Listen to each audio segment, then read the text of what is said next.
Il sort enfin du silence. Ce mardi 1er mars, l'acteur français Gérard Depardieu a pris la parole dans un communiqué pour inciter son proche ami, Vladimir Poutine, à mettre un terme à son offensive militaire en Ukraine. La Russie et l'Ukraine ont toujours été des pays frères. Je suis contre cette guerre fratricide. Jeudi, arrêtez les armes et négocier, a déclaré le comédien de 73 ans dans un message relayé par l'AFP. Si est-il la première fois que Gérard Depardieu exprime clairement ses opinions depuis le début de l'opération militaire russe, lancée le jeudi 24 février dernier.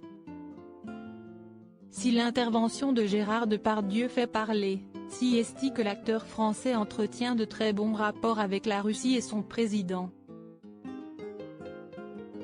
Fait citoyen russe le 3 janvier 2013 par Vladimir Poutine en personne, il passe de moins en moins de temps en France, comme il l'a d'ailleurs confirmé dans une interview accordée à l'Obs ce 25 février.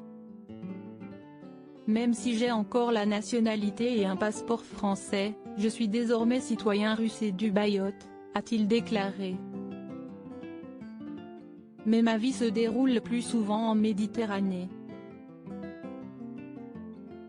J'ai 2 bateaux pour la pêche au gros, l'un à Dubaï, l'autre, qui servait pour la pêche au thon et dans lequel j'ai fait aménager un appartement, à Istanbul.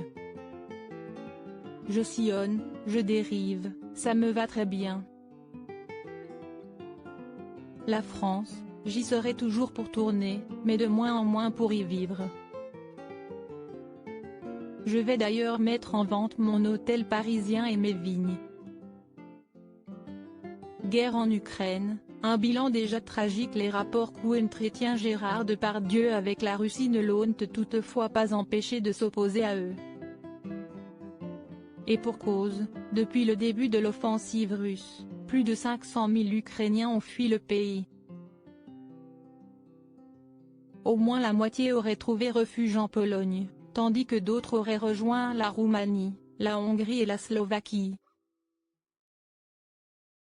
Selon un dernier bilan du ministère ukrainien de la Santé, 352 civils ukrainiens, dont 14 enfants, sont morts dans les bombardements russes. En face, au moins 5300 soldats russes auraient péri.